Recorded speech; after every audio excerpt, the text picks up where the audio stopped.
সর্বোপরি প্রশংসা আল্লাহ পাক জাল্লা মহিদুহু পরওয়ারদিগার আলমের উপর, তৎসঙ্গে বিশ্বকুল কায়নাতের নবী দুজাহান হুজুর পাক সাল্লাল্লাহু আলাইহি ওয়ালিহি ওয়াবারাক ওয়াসাল্লামার পবিত্র রোজা পাকে আমার বিনম্র শ্রদ্ধাঞ্জলি নিবেদন করে, তৎসঙ্গে আমার চার তরিকার মহান মুর্শিদ কেবলার পবিত্র রোজা পাকে আমার বিনম্র শ্রদ্ধার্ঘ্য নিবেদন করে, বিশ্ব নূরমঞ্জিল তথা ঢাকা উত্তর পাক দরবার শরীফের সমগ্র আশেক জাকে রাসাববিন্দু দেশের বাইরে যে যেখানে আছেন সকলের প্রতি ভালোবাসা সালাম রেখে, পবিত্র মাহে রমাদানের একেবারে শেষ ভাগে মাগফিরাতের চূড়ান্ত সময়ে যে বিষয়টিকে মনে করে আজকে দু চারটি কথা বলার জন্য মনস্থির করেছি। দিন প্রচারের উদ্দেশ্যে যত প্রিন্ট মিডিয়া, ইলেকট্রনিক মিডিয়া রয়েছে, কথাগুলো আল্লাহ এবং রসুল পাকের দিন হিসেবে প্রচার করার জন্য ইজাজত রইল। লক্ষ কোটির শকর সজুর জ্ঞাপন করছি যে মহান স্রষ্টা আমাদেরকে সর্বাপেক্ষা দিনের দিক থেকে, ধর্মের দিক থেকে গুরুত্ব দিয়ে ইসলামের সমহান শান্তির ধর্ম আল ইসলাম, আমাদের দিন হিসেবে, ধর্ম হিসেবে ইসলামকে আমাদের জন্য বিশ্বনবী মুহাম্মদ রসুল সাল্লাল্লাহু আলাইহি ওয়ালিহি ওয়াবারাকাতুহুর মাধ্যমে দুনিয়ার জমিনে তাহার উম্মত হিসেবে, আল্লাহ রাব্বুল আলামিনের বান্দা হিসেবে আমাদেরকে মুসলমান পরিচয় নিয়ে এবং ধর্ম হিসেবে, দিন হিসেবে ইসলামকে দিয়েছেন। তার জন্য আল্লাহ রাব্বুল আলামিনের শুকর স্বরূপ আলহামদুলিল্লাহ বলি। আলহামদুলিল্লাহ, আলহামদুলিল্লাহ। আজকে যে বিষয়টি কেন্দ্র করে আমি দুই তিনটি বিষয় ইসলামের অতি সাংঘর্ষিক বর্তমান সময়ের জন্য, ফিতনার এই সময়কালের জন্য জৈনিক এক আলেম, বর্তমান সোশ্যাল মিডিয়ায় যিনি সকল সময় সরব থাকেন, মাওলানা মুজাফফর বিন মহসিন সাহেব, তার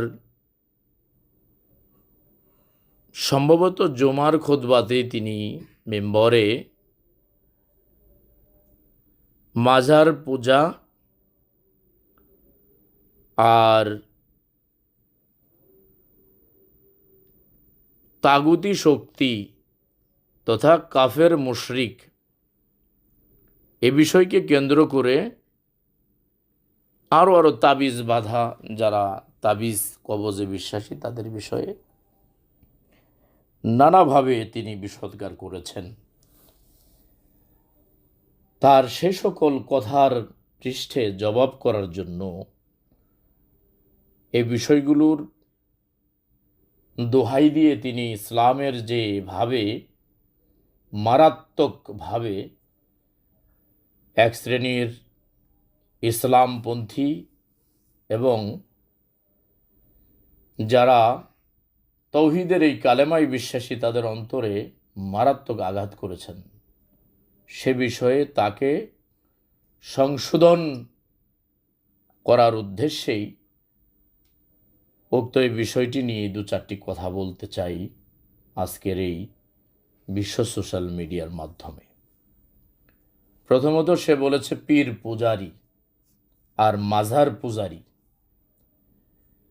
মাজার সম্পর্কে সে কিভাবে কি জানেন সে বিষয়টি আমি জানি না। সে কোন জ্ঞান থেকে ছোট্ট একটি আলোচনা তার নিজস্ব অ্যাকাউন্টেই তিনি প্রকাশ করেছেন। মাজার পূজারি তারা কুফরি করলো, শিরক করলো, আর যারা শিরক করলেন তারা জাহান্নামী, ইত্যাদি ইত্যাদি। আমি বলতে চাই, প্রত্যেকটি জীব আল্লাহ পাক দুনিয়াতে প্রেরণ করেছেন তাহার যে ইচ্ছে বাসনা নিয়ে তার খলিফা হিসেবে দুনিয়ার জমিনে এই মনুষ্য জাতিকে আল্লাহ রব্বুল আলামিন আবাদ করেছেন যে বাসনা নিয়ে, তোর মধ্যে সে সকল বান্দাদের মধ্যে আমাদের পরিচয় হচ্ছে মুসলমান। মুসলমানের সাথে ইনক্লুড হচ্ছে ঈমান।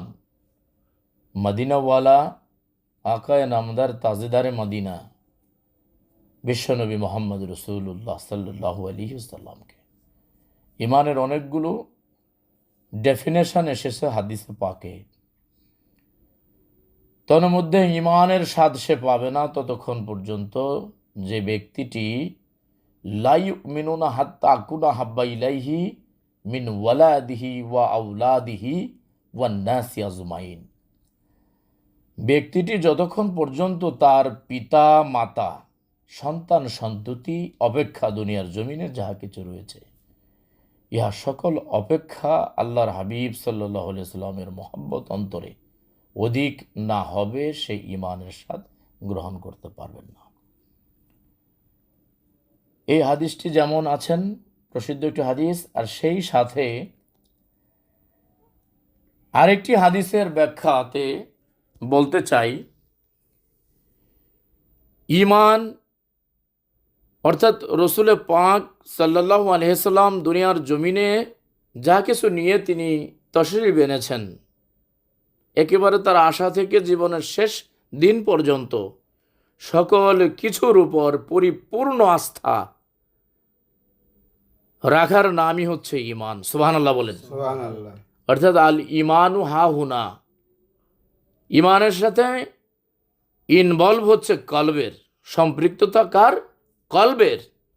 অর্থাৎ আল ঈমানু হুয়া তাসদিক বিমা জান নবী সাল্লাল্লাহু আলাইহি ওয়াসাল্লাম। অন্তর দিল থেকে সত্যায়িত করতে হবে, কলব থেকে সাবত করতে হবে দয়াল নবীজি যা কিছু দুনিয়ার জমিনে নিয়ে এসেছেন তাহার সকল কিছুর উপর একদম ইখতিলাফ ব্যতীত আস্থা বিশ্বাস মহব্বতের নাম হচ্ছে ঈমান। সুবহানাল্লাহ। তাহলে সে দয়াল নবীজির উপর পরিপূর্ণ শুদ্ধ ঈমান আমরা কাদের কাছ থেকে বুঝবো? যারা দ্বীনের দায়ী হক্কানি আলেমে রব্বানি যারা আছেন দুনিয়ার জমিনের, তাদের কাছ থেকে। তারা জমানার শ্রেষ্ঠ সন্তান। আল্লাহ পাক তাদের জ্ঞানের দিক থেকে তাদেরকে ধনী করে দুনিয়ার জমিনের পার্থিব ধন অপেক্ষা সেই ব্যক্তি অধিক ধনী যিনি আল্লাহ পাকের সুমহান জ্ঞানে যিনি জ্ঞানী। সুবহানাল্লাহ বলি। কারণ একজন হক্কানি উলামায়ে কেরাম তারা আল্লাহকে চিনেন, জানেন, আল্লাহর নবীজির মহব্বত দিনকে তারা বুঝে থাকেন। এজন্যই তারা জমানার শ্রেষ্ঠ সন্তান। তারা যখন কোনো ভুলে নিমজ্জিত হবে পরক্ষণেই তারা বুঝতে পারবে যে এই বিষয়টা বোধহয় তাদের ভুল হয়েছে এবং দিন ইসলামের পরিপন্থী হয়েছে। সঙ্গে সঙ্গে তারা তওবার দরজা খোলা রয়েছে, সেই তওবা পড়ে আল্লাহ পাকের রজামন্দিকে হাসিল করবে। সুবহানাল্লাহ। অর্থাৎ তারা জানেওয়ালা ব্যক্তি, তারা জ্ঞানের দিক থেকে পরিপক্ক। তাদেরকে আল্লাহ রব্বুল আলামিন দয়াল নবীজির মাধ্যমে পাক জবানের বাণীতে জানিয়ে দিয়েছেন যে ইয়া আইয়ুহার রাসূল বাল্লিগ মা উনজিলা ইলাইকা মির রাব্বিক। অর্থাৎ যা কিছু হেন নবীজি, আপনি আমার রবের পক্ষ থেকে যা কিছু পেয়েছেন আপনি প্রচার করুন। আর আমার দয়াল নবীজি ফরমান বিদায় হজের ভাষণে তিনি বলেছেন বাল্লিগু আন্নি ওয়ালা আয়া। আমি নবীজির পক্ষ থেকে যা কিছু তোমরা জেনেছ পেয়েছ তোমরা তা তোমাদের মুসলমান ভাই দিনের স্বার্থে তোমরা তাদের কাছে প্রচার করো। সুবহানাল্লাহ। এখন আমি বন্ধু বলেই তাকে বলছি, জনাব মাওলানা মুজাফফর বিন মহসিন সাহেব বলেছেন মাজার পূজা। আমি বলতে চাই প্রত্যেকটা জীব যখন, মানুষ যখন আমাদের ধর্ম অনুসারে ইন্তেকাল করে তার শেষ ঠিকানাটা হচ্ছে কবর, অর্থাৎ আলমে বরজখ।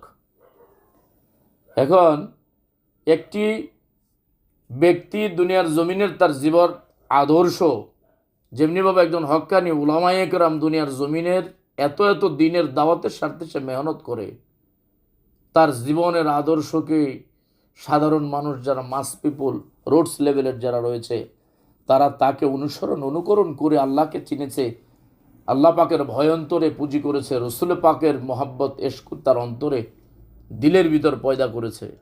সেই ব্যক্তিটির এন্তেকাল আর একজন সাধারণ মানুষ, মাস পিপুল, রোডস লেভেলের, তার এন্তেকাল কি এক সমান কিনা, আমি প্রশ্ন এখানে রেখে যাই তার কাছে। দুইজন ব্যক্তির ইন্তেকাল হয়েছে, তাদের শেষ ঠিকানা কবর নিঃসন্দেহে। হুজুরে পাক থেকে শুরু করে লাখের উপর 24,000 পয়গাম্বর, 313 জন রসুল সহ দুনিয়ার জমিনের শহীদের শহীদান, আজকে পর্যন্ত যারা দুনিয়ার জমিনের ইন্তেকাল করেছেন, আমাদের ধর্ম অনুসারে তার শেষ দাফন কাফন হবার পর ইসলামের বিধান অনুযায়ী তাকে যেখানে শায়িত করা হচ্ছে, জায়গাটার নাম হচ্ছে কবর। ভয়ানক জায়গা, আলমে বরজখ। যে কবর দেখলে সুন্নতের বিধান সালাম প্রদান করতে হবে। এত সুমহান দিন ইসলাম, শান্তির ধর্ম, সুশীতল, এত ভ্রাতৃত্বের ধর্ম, কলুষমুক্ত ধর্ম, শান্তির ধর্ম, এই ধর্মের নাম শুনে, এই ধর্মের কর্ম, এ ধর্মের মর্ম বুঝে ইসলামের বড় বড় নাস্তিক, যারা নাস্তিকতায় ভরপুর ছিল, আল্লাহ পাকের একাত্মবাদে আস্থা ছিল না, তারাও ঈমান এনে এই দিনকে তারা কবুল করে ধর্ম হিসেবে মেনে গিয়েছেন। সুবহানাল্লাহ। যারা বড় বড় গবেষক, রিসার্চার ছিল এই বিশ্বের মধ্যে, তারাও এই শান্তির ধর্ম ইসলামের সুমহান আদর্শকে জেনে, আল্লাহর পেয়ারা রসুলের আদর্শ জেনে মেনে, তারা বুঝতে পেরে তাদের ধর্ম পরিত্যাগ করে তারা দিনকে ইসলাম হিসেবে জেনে তারা দুনিয়ার জমিন থেকে বিদায় নিয়েছেন। ভাইজান যে কথাটি বলেছেন, তিনি একজন দ্বীনী দায়ী হিসেবে তার প্রতি আমার পরামর্শ এবং তাকে সংশোধন করে দেওয়ার দায়িত্বটুকু ছোট হিসেবে নেওয়া কোনোভাবে একজন সত্যিকার দ্বীনের পরহেজগার আলেম কোনো দিনই নেবে না। আমার যদি কোনো ভ্রান্ত আকীদা থাকে, ভুল কোনো কিছু থাকে, আমাকে যে ব্যক্তি ধরিয়ে দিবে, আমি তার নাম সোশ্যাল মিডিয়া এবং মাইকে ঘোষণা দেব, তাকে বড় হিসাবে জানবো, মানবো। আল্লাহ রব্বুল আলামিন দুনিয়ার জমিনে যতদিন আমাকে হায়াত দিয়ে রাখবেন, ততদিন যে তার মাধ্যমে দুনিয়ার জমিনে আমার ভিতরে একটি অন্ধকার ছিল, একটি ভ্রান্ত ধারণা ছিল, আমি সেখান থেকে মুক্তি লাভ করেছি, তাকে আমি সম্মানের সেই নজরটুকু দিয়ে অন্তত জীবদ্দশার চেষ্টা করব। ভাইজানকে আমি সংশোধন করে দিতে চাই, অত্যন্ত সুপরিচিত এবং একজন আলেম। তার যে আকীদা, জিয়ারত শব্দটির অর্থ হচ্ছে সাক্ষাৎ, দর্শন। আমি তাকে দিয়ে উদাহরণটুকু দিতে চাই, তার জীবন আদর্শ হিসেবে একজন দ্বীনের দায়ী।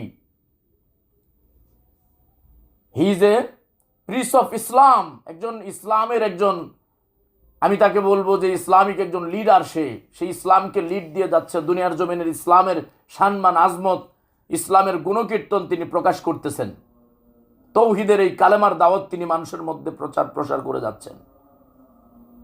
দেয়ার আর নট এ যুগ, বিশাল কর্ম, ইসলামেরকে দিন হিসাবে জেনে মেনে তার মেহনত, আল্লাহ রব্বুল আলামিন যাতে তাকে তার মেহনতগুলোকে উম্মতে মুহাম্মদের জন্য, আল্লাহ পাকের বান্দাদের জন্য যাতে সহজ, সুন্দর, সাবলীল ভাষায় নবীর প্রেম, মহব্বত এবং আল্লাহ পাকের ভয় যাতে সুন্দরভাবে জেনে মেনে ইসলামকে বুঝে যাতে মানুষ উপকৃত হয়, সেদিকে আমি দৃষ্টি রেখে ভাইজানের প্রতি কায়েম মনোবাক্যে তাকে আমি অনুরোধ করছি। যে কথাটি তিনি বলেছেন মাজার কুফুরি, আমি বলবো মাজার কুফুরি হবে কেন? তার অল্প আলোচনার ভিতরে সে যে স্টেটমেন্ট দিয়েছেন, ইসলামিক যে স্টেটমেন্টগুলো তুলে ধরেছেন ইসলাম এবং দিন বিষয়ে, মাজার পূজার স্থান হবে কেন? পীর পূজার স্থান হবে কেন? আপনার জীবদ্দশায় দ্বীনের এবং ইসলাম নিয়ে যে গবেষণা, যে ধরনের দ্বীনের দাওয়াতের মেহনত, আপনার জীবন আর সাধারণ একজন মাস পিপুল যিনি অজ্ঞ ব্যক্তি দুনিয়ার জমিন থেকে ইন্তেকাল করলেন, তার ইন্তেকাল আর আপনার ইন্তেকাল কি এক হবে? যদি আল্লাহর হাবিবের খাস মহব্বত আপনার অন্তরে থাকে এবং দ্বীনের দাওয়াত যদি আল্লাহ এবং রসুলের রেজাবন্দিগের উদ্দেশ্য হয়, আল্লাহর হাবিবকে খুশি করার জন্য হয়, তাহলে আপনার সুমহান আদর্শের এই জীবনের আদর্শ আর হলো একজন সাধারণ মানুষের কি এক হবে? না, বরং আপনাকে অনুসরণ করবে, আপনার সেই কবর জিয়ারত করবে। আপনাকে অনুকরণ করে যারা অন্ধত্ব দূর করেছে, মনের আধারকে দূর করতে পেরেছে, পাগল হয়ে আপনার ওই কবরের জিয়ারতের উদ্দেশ্যে ছুটবে। দেখবেন যে হাট বাজারে যেমন মানুষ তার প্রয়োজনীয়তার প্রেক্ষাপটে ছুটে, তেমনি অন্তরের খোরাক হিসেবে দিন ইসলামের সুমহান বাণী তাদেরকে জানিয়ে আপনি তাদের যে উপকার করেছেন, কাল কিয়ামতের ময়দানে তাদেরকে যে সামানা আপনার মাধ্যমে আপনার ওসিলাই যে পুঁজি তারা করেছে, এটাকে মনে করে আল্লাহ পাকের ভয়কে মনে রেখে রসুলের মহব্বতে ছুটবে আপনার কবরের দিকে। দেখবেন আপনার কবর অত্যাধিক পরিমাণে জিয়ারতের কারণে একদিন মাজার হয়ে গেছে। সুবহানাল্লাহ বলি। অর্থাৎ জিয়ারতের ব্যবধানে কবর দুইটাই, রসুল পাক থেকে শুরু করে আজ পর্যন্ত কোনো মানুষ যেখানে সাহিত্য সমাজ স্থানকেই কবর বলা হয়, এটা জিয়ারতের ব্যবধানে মাজার হয়, আর একটা কবর হয়ে পড়ে রয়। যার আমল, যার খেদমত যেমন, এন্তেকালের পর তার ওই অন্ধকার কবরটাও তার আজমত শান মান বেড়ে যায় বহুগুণে। এই কারণেই আল্লাহ রব্বুল আলামিন সূরা ইউনূসের মধ্যে ফরমান, বিসমিল্লাহির রহমানির রহিম, ওয়ালা তাকুলু লিমান ইউকতালু ফি সাবিলিল্লাহি আমওয়াত বাল আহিয়াউ ওয়ালাকিন লা তাশউরুন। বরং তাদের তোমরা মৃত বলিও না, তারা জিন্দা কবরে। হারামাল্লাহু আলাল আরদিন ফান্নাবি আল্লাহু হাইয়ুন ইয়ারযাকুন। আমি আল্লাহ কুদরতিভাবে তাদের রিজিক প্রদান করি, সুবহানাল্লাহ, কবর এবং জমিনকে হারাম করে দিয়েছি তার ওই দেহটা বক্ষণ করা হতে বিরত থাকার জন্য, সুবহানাল্লাহ। আমি আল্লাহ তাদেরকে বন্ধু হিসেবে কবুল করে নিয়েছি, বন্ধু হিসেবে গ্রহণ করেছি। আলা ইন্না আউলিয়াল্লাহু লা খাউফুন, সে সকল বন্ধু যারা দুনিয়াতে আমি আল্লাহকে ভয় করেছে, আমার নবীকে মহব্বত করেছে, তাদেরকে আমার নবীর আদর্শ, তার রেসালাত, তার রেখে যাওয়া বেলায়েতকে যারা অনুকরণ করেছে, দিন হিসাবে মেনেছে, আল্লাহর পাকের একাত্মবাদ ওয়াহিদিয়াতকে যারা অন্তরকরণে রেখে যারা দিন এবং ধর্মকে আল্লাহ রসুলের খুশি রেজাবন্দিগির জন্য যাদের জীবনকে অতিবাহিত করেছে, তাদেরকে আমি বন্ধু হিসেবে কবুল করে নিয়েছি, সুবহানাল্লাহ। তাদের কবর জিয়ারতের ব্যবধানে মাজারের রূপ ধারণ করবে, যেমন শাহজালাল মুজাররাদি ইয়ামানি, খাজা গরিবে নওয়াজ মঈনুদ্দিন চিশতি, শাহিন শাহ বগদাদ, গাউসে পাক আব্দুল কাদের মহিউদ্দিন জিলানি, শাহ আহমদ শাহ সিরকুটি রহমতুল্লাহ, হজরত তৈয়ব শাহ রহমতুল্লাহ, এদের জীবন আদর্শ আল্লাহর প্রেম, আল্লাহর একাত্মবাদ, ভয়, রসুল পাকের মহব্বত এবং দিন হিসেবে আহলে বায়াত তথা পাক পাঞ্জাতনের রেজাবন্দিগি করে তাদের দিনের জীবনটুকুকে তারা শেষ করেছে দিনের মেহনতে। এটা পূজা হবে কেন মাজারে, বরং জিয়ারত খাস সুন্নত এটা, সুবহানাল্লাহ বলেন। কারণ খানায় কাবা বাইতুল্লাহ শরীফ তওয়াফ করে হজে যারা যায়, যদি তারা মদিনাতুল মুনাওয়ারায় রসুলের কদমে না যায়, তার হজ অসম্পূর্ণ থাকে। আমার দয়ার নবীজি ফরমান, শাফাআতুল আহলিল কাবাইর মিন উম্মতি, যে আমার জিয়ারতে আসলো, আমি রসুলের রওজা যায় ব্যক্তি জিয়ারত করলো, তার জন্য আমার সুপারিশ ওয়াজিব হয়ে গেল, সুবহানাল্লাহ। এখন তার জিয়ারত ওইটাও কবর, রসুল পাকের সুমহান দ্বীনের আদর্শ, তার তৌহিদ, একাত্মবাদ, কালেমার দাওয়াত, মানুষ আজ থেকে ১৫০০ বছর আগ থেকে আজকে পর্যন্ত যারা ধর্মপ্রাণ মুসলমান, যারা নবীজিকে মহব্বত করে, নবীজি তাদের ইমান, তারা আজ পর্যন্ত সেই নবীজির মহব্বত, ইশক, প্রেমের ডাকে তার মদিনাতুল মুনাওয়ারায় জিয়ারতে চলে যায় মন ছুটলে। এটা একমাত্র কারণ হচ্ছে তার প্রেম, মহব্বত, ইশক দুনিয়ার জমিনে যে ভাবে তিনি দিয়ে গেছেন, ১৫০০ বছর থেকে আজ পর্যন্ত যেহেতু দুনিয়ার জমিনের মানুষ তাকে বলে নেয়, আমি বলবো কিয়ামত পর্যন্ত তাকে মনে রাখবে। তার আদর্শে যারা আছে তাদেরকেও দুনিয়ার জমিনে মানুষ এমনিভাবে মনে রাখবে এবং জিয়ারতে যাবে, যেমন শাহজালাল মুজাররাদি ইয়ামানি, যেমন শাহ আলী বগদাদি রহমতুল্লাহ আলাইহি, খাজা গরিবে নওয়াজ, শাহিন শাহ বগদাদ, যারা রয়েছেন এদেরকে মানুষ জন্মে জন্মে মনে রাখবে, কারণ তাদের আদর্শ গুণকে মনে রাখবে। আর যারা তাগুতি শক্তি, তাদেরকে ভিতরে নাপাকি ছিল, তাদের ভিতর অপবিত্র ছিল বিদায় আল্লাহর হাবিব কোনোদিন কালেমার দাওয়াত তাদের ধ্যান নেই। এ ধরনের কোনো ইসলামের ইতিহাস আমাদের এই ধর্ম তথা কোরআনুল হাকিম হাদিসে পাক সিয়াসেত্তা থেকে শুরু করে এই 50 প্রকারের যত হাদিস দুনিয়ার জমিন থেকে রাবি বর্ণনা করেছেন, এর ভিতরে পাওয়া যায়নি একটির মধ্যেও যে যারা দুনিয়ার জমিনে নাপাকি ছিল, যারা শিরক করেছে, মোরতাদ ছিল, অগ্নি উপাসক ছিল, তাদেরকে আমার দয়াল নবী কালেমা তাদেরকে দাওয়াত দেননি। এ ধরনের কোনো আলামত উলুমে দিনিয়ার কোনো বিষয়ে আমাদের ইসলাম ধর্মের কোনো ইতিহাসে আমার জানা নেই। ভাইজান কোথা থেকে কোন খেয়ালে এই কথাটি তিনি বলেছেন? আল্লাহর হাবিব পেয়ারা রসুল সাল্লাল্লাহু সাল্লামের যে দিনের দাওয়াত ছিল, একমাত্র তিনি পবিত্র কালেমা তৈব লা ইলাহা ইল্লাল্লাহু মুহাম্মদ রাসূলুল্লাহ, এই কালেমার দাওয়াত নিয়ে দুনিয়ার জমিনে তশরিফ এনেছেন, যাকে আল্লাহ নিজ জিম্মাদারিতে প্রেরণ করেছিলেন দুনিয়া এবং আখিরাতের রহমত হিসাবে। এই কারণে দয়াল নবীজিকে রহমাতুল লিল আলামিন অর্থাৎ দুনিয়া ও আখিরাতের বাদশা নবীজি, দুই জাহানের জন্যই তিনি রহমত স্বরূপ পাঠিয়েছেন। তিনি যে কালেমার দাওয়াত নিয়ে এসেছেন, এই কালেমা আল্লাহর নামই বলা যাবে না, কি একটি জটিল কথা। এ কথা যদি একজন আলেমের জবানে শুনে এ মানুষ কোন দিকে যাবে? আমার মনে প্রসঙ্গটা বেড়ে যায়, সময়কাল বেড়ে যায়। বর্তমান ফেতনার সময় মানুষ শুনতেও চায় না, বেশি সময় যদি টাইম লিঙ্গার হয় বয়ান শুনতে চায় না। দুঃখের বিষয়, কিভাবে তাদের জবান উচ্চারিত হয় যে আল্লাহর নামই বলা যাবে না যতক্ষণ লা ইলাহা ইল্লাল্লাহ না বলবে। এটা কোনো ওই মোটামুটি শিক্ষিত মানুষও তো বুঝবে না এই কথাটা। আপনি এইভাবে কমপ্লেক্স করে একজন সহজ ধর্ম, শান্তির ধর্ম ইসলামকে বিতর্কের মধ্যে ফেলেন। কোন ধরনের জ্ঞান, বুদ্ধি, বিবেক থেকে এ ধরনের কথা আসে আমার বোঝা আসে না। দয়ালু নবীজি যারা কাফের মুশরিক, তাদের মধ্যে অন্ধকার তাগুদি শক্তি, তাগুদকে বিশ্বাস করত, মূর্তি উপাসক ছিল, অগ্নি উপাসক ছিল, যারা জাহিলিয়াতের ভরপুর ছিল, ব্যভিচার অন্ধকারে নিমজ্জিত ছিল, তাদেরকেই তৌহিদের কালেমা তাদের অন্তরে তিনি প্রবেশ করিয়ে দিয়ে সমস্ত অন্ধকার দূরীভূত করেছে। সেই রেকর্ড দুনিয়ার জমিনে রয়েছে।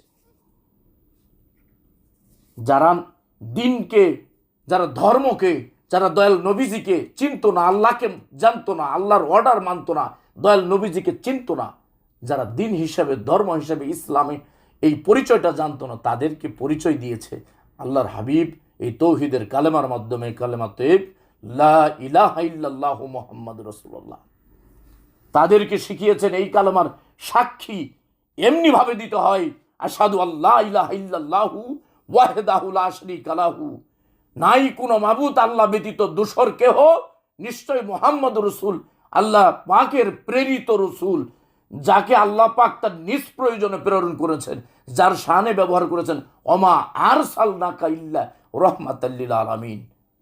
লাখের উপর 24,000 পয়গম্বর, 313 জন নবী, কোন নবী এবং রসুলের শানে আরসালনাকা শব্দটা ব্যবহার করেননি, মাত্র একবার ব্যবহার করেছেন। সেই নবী হচ্ছে বিশ্ব নবী মুহাম্মদ রসুল, সুবহানাল্লাহ। আবার বলা হয়েছে আরেকটার ভিতরে যে তাবিজ কবজ এই সেই। ভাই, শিরক যারা মূর্তি পূজা করে, মূর্তিকে আল্লাহ হিসেবে, মূর্তিকে স্রষ্টা হিসেবে, যারা অগ্নি উপাসক ছিল, মূর্তি পূজার উপাসনা করত, নিশ্চয় তারা শিরক কুফুরে নিমজ্জিত ছিল। যেমনি ইব্রাহিম খলিলুল্লাহর পিতা আজর ব্রাহ্মণ, তিনি মূর্তি উপাসক ছিল, অগ্নি উপাসক ছিল, তিনি মূর্তি পূজা বিক্রি করত, বানাইতো, বাজারে সেগুলোকে সেল করত, ইত্যাদি ইত্যাদি। সে তার পিতার স্বধর্ম ত্যাগ করে আল্লাহ পাকের অহেদিয়াতের ধর্ম হৃদয়ে ধারণ করে তার একাত্মবাদ পরিচয় তার মধ্যে ফুটে ওঠার কারণে আল্লাহ রব্বুল আলমিনকে বন্ধু হিসেবে দাবিদার ছিল আমাদের আদি পিতা ইব্রাহিম খলিলুল্লাহ, সুবহানাল্লাহ, যার মাধ্যমে খানায়ে কাবা বাইতুল্লাহ শরীফ সর্বপ্রথম নির্মাণের কাজটুকু আল্লাহ সুবহানাহু ওয়া তাআলা ইব্রাহিম খলিলুল্লাহর মাধ্যমে করেছেন। সুবহানাল্লাহ বলেন। তার পিতার ধর্ম ছিল অগ্নি উপাসক, তারা ছিল মূর্তি পূজার অনুসারী, তারা আল্লাহর সাথে স্রষ্টা হিসেবে সমকক্ষ অংশীদারিত্ব তারা করেছে। এবং তাদের সেই আদর্শ যারা ছিল পূর্বে দয়াল নবীজি আসার আগ পর্যন্ত, তাদের সে সকল অন্ধকার, আল্লাহর নবীজির সে সকল কুফুরি শিরক, সেগুলোকে দূর করে দিয়েছেন চিরতরে যে কালেমার মাধ্যমে। সেই কালেমার নাম হচ্ছে তৈয়ব কালেমা, তো লা ইলাহা ইল্লাল্লাহ মুহাম্মাদুর রাসূলুল্লাহ জবানে পাঠ করা যাবে না, লা ইলাহা ইল্লাল্লাহ বলা যাবে না আল্লাহর নাম। আবার নতুন ফেরকা তৈরি হয়েছে, কালেমার সাথে নবীজির নাম সম্পৃক্ত, এটা একসাথে পাঠ করা যাবে না। আমি বলতে চাই, এ ধরনের যারা জ্ঞান পাপী, দুনিয়ার জমিনের জ্ঞান অন্বেষণ করেছে, জ্ঞান চর্চা করেছে, তাদের সামনে আমি একটি হাদিস পাকের উদ্ধৃতি দিতে চাই। সেটা কি? উপকারী জ্ঞান যদি না হয় অর্জন, এ ধরনের জ্ঞান তাকে জাহান্নামের দিকে নিঃসন্দেহে ধাবিত করবে। যে জ্ঞানের দ্বারা দিনের কোনো স্বার্থে আসবে না, উপকার আসবে না, যে জ্ঞানের দ্বারা আল্লাহ পাকের ওয়াহিদিনিয়াত এবং রসুল পাকের রেসালাতের পরিপন্থী হিসাবে যে জ্ঞান কাজ করবে, তাদের জন্য যে জান্নাত জাহান্নামের যে ভয়ঙ্কর শাস্তির বিধান দিয়েছেন আল্লাহ পাক, তাদেরকে সর্বপ্রথম সেদিন জিজ্ঞাসাবাদের দণ্ডায়মন করবেন। যারা অধিজ্ঞান অর্জন করে, যারা সত্যিকার আল্লাহ এবং রসুলের পরিচয় দুনিয়ার জমিনের মানুষকে দেখাইতে পারেন এই পথ, তাদেরকে দণ্ডায়মন করবে সর্বপ্রথমে আল্লাহ রব্বুল আলামিন কাল কিয়ামতের ময়দানে। সুবহানাল্লাহ, সুবহানাল্লাহ। কেন? আল্লাহ পাকের রহমত, আল্লাহর নবীজির মহাব্বত, তার দেখানো পথ, সেগুলোকে বিভ্রান্ত করে, মিসগাইডেড করে তাদেরকে ধর্ম অন্ধতার দিকে নিক্ষিপ্ত করা হয়েছে। এই সহজ কালেমা, মহাব্বতের কালেমা, প্রেমের কালেমা, যে কালেমা পাঠ করে আদম সফিউল্লাহ মা হাওয়ার মিলন হয়েছে, যতদিন পর্যন্ত তারা বুঝে না এই কালেমার হাকিকত কি, তাদেরকে বিচ্ছিন্ন অবস্থায় দুনিয়ার জমিন আল্লাহ পাক নিক্ষিপ্ত করে রেখেছিল। ঠিক না বেটি? যেদিন তারা জানতে পেরেছিল যে এই কালেমায় তো লা ইলাহা ইল্লাল্লাহু মুহাম্মাদুর রাসূলুল্লাহ, সেদিনই তাদের মিলন ঘটেছিল দুনিয়ার জমিন। অতএব এই পবিত্র মুসলমানদের ধর্মীয় অনুভূতির সবচাইতে বড় জায়গা যেটা দুর্বলতার, কালেমায়ে তেব লা ইলাহা ইল্লাল্লাহ, যেটা বুনিয়াদি কালেমা। দয়া করে এই বিষয়ে সত্যিকার হক যে বয়ানটুকু আছে, সেইটুকু যেন মানুষের মধ্যে প্রচার করে তাদেরকে বোঝার জন্য সুযোগ করে দেওয়ার জন্য আমি আপনাকে অনুরোধ জানাচ্ছি। আরেকটি বিষয়, পীর পূজারী, পীরটা ফার্সি শব্দ, এটা কোরআনুল হাকিমে এটার কোনো পীর নামকরণ আসেনি। যেমন নামাজ শব্দটি কোরআনে পাওয়া যাবে না, এটাও ফার্সি শব্দ। সেম সালাত এসেছে নামাজের পরিবর্তে। আর পীর বয়োবৃদ্ধ, জ্ঞানের দিক থেকে বৃদ্ধ যিনি শায়েখ, তাকেই পথ প্রদর্শক, পথ দেখানো ওয়ালা, তার অর্থ হিসেবে কুরআনুল কারিমে এসেছে মুরশেদ, অর্থাৎ পথ প্রদর্শক। ওয়া মাই ইয়াহদিয়াল্লাহু ফালান তাজিদা লাহু ওয়ালিয়াম মুরশিদা। এখানে মুরশেদ শব্দটা এসেছে সূরা কাহাফের মধ্যে আছে, আপনি ভালো জানবেন, দেখবেন। ইহার মূল তাৎপর্য, শানে নুজুল যেটা আছে, তাফসিরে কিভাবে এসেছে, তাফসিরে কানজুল ঈমান এবং তাফসিরে জালালাইন শরীফের মধ্যে আপনি স্পষ্ট হাসিয়া খুলে দেখবেন যে এর বিশদ ব্যাখ্যাতে কি বলেছে। আল্লাহ রব্বুল আলামিন তার সত্যিকার বস্তুকে যেন দ্বীনি এলেম যারা অর্জন করবেন এবং দিনকে যারা গ্রহণ করবেন, তাদের মধ্যে আপনারা সহজভাবে ইসলামের সুমহান বাণীকে তুলে ধরার জন্য আমি আপনাদেরকে বারবার অনুরোধ করি। ইসলাম দাঙ্গা হাঙ্গামা অ্যাকসেপ্ট করে না। ইসলাম যে অ্যাকসেপ্টেন্স দিয়েছেন ধর্ম নিয়ে বাড়াবাড়ি না করার জন্য, বারবার আল্লাহ সুবহানাহু ওয়া তাআলা নিষেধ করেছেন। বরং এই নিয়ে বাড়াবাড়ি করে পূর্বে বহু জাতির বিরুদ্ধে আল্লাহ রব্বুল আলামিন অ্যাকশন নিয়েছেন, জাতিকে একেবারে শেষ করে দিয়েছেন, বরবাদ করে দিয়েছেন, ধ্বংস করে দিয়েছেন, শুধু দিন এবং ধর্ম নিয়ে বাড়াবাড়ি করার কারণে। অতএব কারণে এই বিষয়টুকুর জন্য যারা দিন এবং ধর্মের দায়ী, ধর্মের রাহবার, দিন প্রচারক হিসেবে দাবিদার আমরা দুনিয়ার জমিনে, আমরা যেন আমাদের জবানকে সংরক্ষণ করি, আমরা যেন জবানকে বুঝে শুনে কথা বলি। জ্ঞানী সে যে ব্যক্তি ভেবে বুঝে কথা বলে। অতএব কারণে তাবিজ, কবজ, এইটা সেটা, এটা কোনো কথা না। শিরেক বেদাতের, শিরেকের ফয়সালাটুকু দিয়ে দিলাম। কোনো দিন দয়াল নবীজির দেখানো সুমহান আদর্শের যে কালেমা, তাওহীদের কালেমা, এই কালেমা একবার গ্রহণ করার পর আর শিরেক করার সুযোগ থাকে না। যেমন সুরাকা বিন মালিক, হজরত উমর ইবনুল খাত্তাব, তারা এক সময় কাফের মুশরিক ছিল। হজরত সাইয়েদনা আবু বকর, উসমান, তারাও ছিল। সুমহান দ্বীনের কালেমা তারা পাঠ করার পর, সাবত করার পর আর তারা কোনো দিন আল্লাহকে অংশীদারিত্ব হিসেবে শিরেক এবং কুফরিতে তারা আর পুনরায় তারা ব্যাক করেনি। অতএব কারণে মেহরবানি, যারা দ্বীনের রাহবার বৃদ্ধ জ্ঞান বৃদ্ধ, যারা পীর উলামায়ে মাশায়েখ, যারা হক্কানি রব্বানি কামেল ওলি যারা আছেন, আহলে বায়াত পাক পঞ্জাতনকে যারা মেনে জেনে যারা দুনিয়ার জমিনের জীবন আদর্শকে বাস্তবায়ন করেছে, আল্লাহর ভয়, আল্লাহ পাকের দেখানো পথ, সুমহান দ্বীন, তার ফরজিয়াতের বিধান, এর উপর যারা ভয় ভীতি রেখে আল্লাহ পাকের দেখানো পথে চলেছেন, তারা আল্লাহ পাকের ওলি, তাদের অলিগণের দেখানো পথে যারা চলেছেন, দয়া করে তাদেরকে পীর পূজারি শব্দটি উল্লেখ করবেন না। কারণ তারা কিভাবে আল্লাহকে খুশি করেছে, তারা কাউকে এই দুনিয়ার জমিন থেকে এন্তেকালের পর তারা কাউকে আনার জন্য, জিয়ারতের জন্য তারা ডাকতে চায় না। তার রেখে যাওয়া দ্বীনের ধর্মের যে কর্মগুলো তার রেখে গেছে, কাণ্ড রেখে গিয়েছেন, দ্বীনি বড় বড় মার্কাজ রেখে গিয়েছেন, সেগুলোকে মানুষ জেনে বুঝে আল্লাহকে চিনে রসুলের মহাব্বত পয়দা করে সেই মহব্বতের টানে তারা জিয়ারতে যায়। অতএব কারণে কবর জিয়ারত খাস সুন্নতের বিধান রয়েছে, রসুল পাকের দিন জেনে দেখেন। অনেকগুলো প্রসঙ্গ আপনি টেনেছেন, যে কারণে আলোচনা দীর্ঘ না করে কোনো সুযোগ নেই।